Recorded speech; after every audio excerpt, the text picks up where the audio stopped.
Dərsə gedən günü ağlamışam. Anam gedib gözüm ardınca baxıb.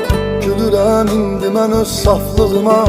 Elə bilmişəm məni tək buraxıb. O son zəng çaldı, bizi bizdən ayırıb aldı.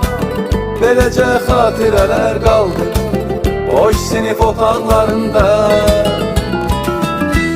Uşaqlıq bitdi, o gözəl günlərimiz getdi. Son dəfə səs-küyümüz itdi koridor bucaqlarında.